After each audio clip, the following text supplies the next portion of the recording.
नमस्कार प्रियजनों, साल 2023 में इंदिरा एकादशी का व्रत 10 अक्टूबर मंगलवार को रखा जाएगा। इस दिन एकादशी तिथि 9 अक्टूबर को दोपहर 12:36 से शुरू होकर 10 अक्टूबर को दोपहर 3:08 पर खत्म होगी। इस दिन साध्य और शुभ योग बन रहा है। इंदिरा एकादशी आश्विन माह के कृष्ण पक्ष में आती है। यह पितृपक्ष में आती है, इसलिए इसका महत्व और बढ़ जाता है। इस दिन व्रत करने से पितरों को मोक्ष की प्राप्ति होती है। इस दिन भगवान विष्णु और माता लक्ष्मी की पूजा की जाती है। माना जाता है कि इस व्रत को करने से व्यक्ति के सभी पाप नष्ट हो जाते हैं। इंदिरा एकादशी को श्राद्ध एकादशी भी कहा जाता है। इस दिन हिंदू अपने पूर्वजों की पूजा करते हैं।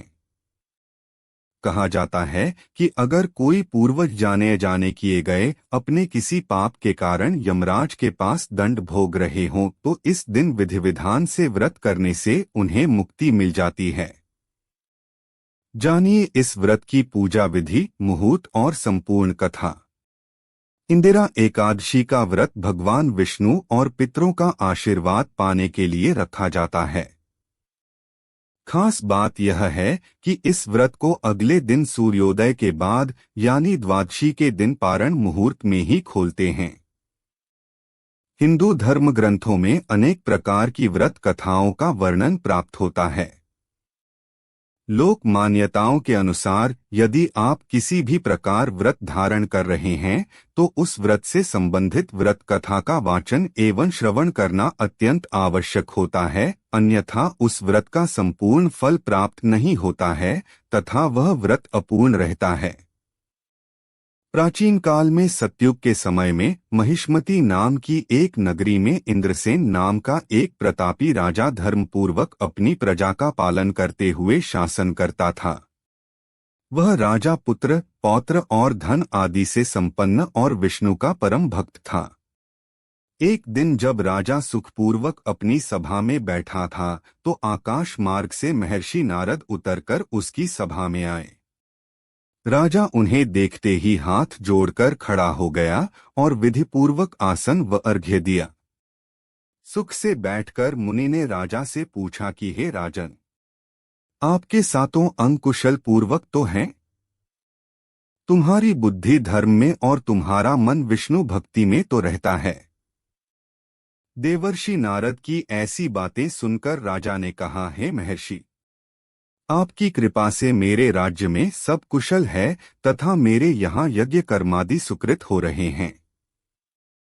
आप कृपा करके अपने आगमन का कारण कहिए। तब ऋषि कहने लगे कि हे राजन, आप आश्चर्य देने वाले मेरे वचनों को सुनो। मैं एक समय ब्रह्मलोक से यमलोक को गया। वहां श्रद्धापूर्वक यमराज से पूजित होकर मैंने धर्मशील और सत्यवान धर्मराज की प्रशंसा की। उसी यमराज की सभा में महान ज्ञानी और धर्मात्मा तुम्हारे पिता को एकादशी का व्रत भंग होने के कारण देखा।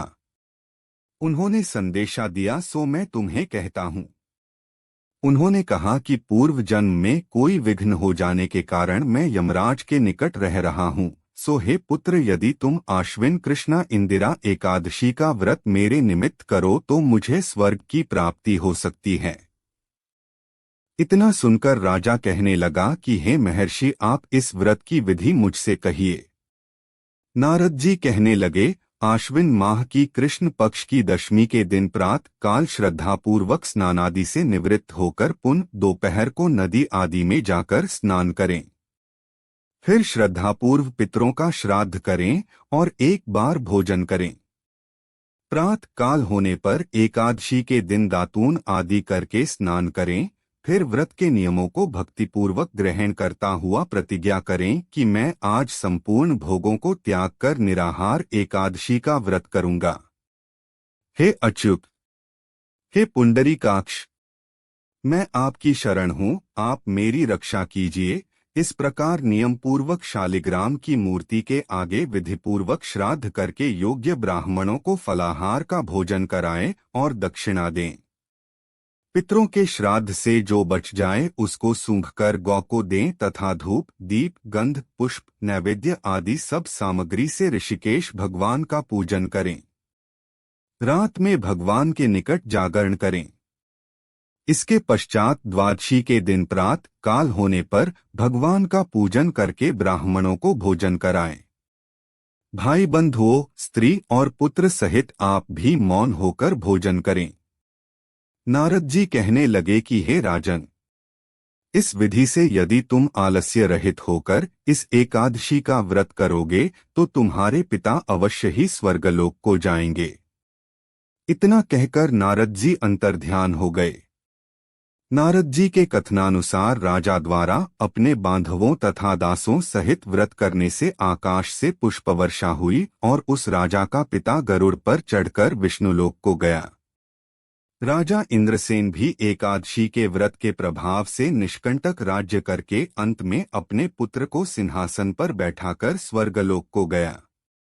हे युधिष्ठिर, यह इंदिरा एकादशी के व्रत का महात्म्य मैंने तुमसे कहा। इसके पढ़ने और सुनने से मनुष्य सब पापों से छूट जाते हैं और सब प्रकार के भोगों को भोगकर बैकुंठ को प्राप्त होते हैं। इति शुभम। इंदिरा एकादशी पूजा विधि इस प्रकार है। सुबह जल्दी उठकर स्नान आदि से निवृत्त हो जाएं। घर के मंदिर में दीप प्रज्वलित करें। भगवान विष्णु का गंगा जल से अभिषेक करें। भगवान विष्णु को पुष्प और तुलसी दल अर्पित करें। अगर संभव हो तो इस दिन व्रत भी रखें। भगवान की आरती करें। भगवान को भोग लगाएं।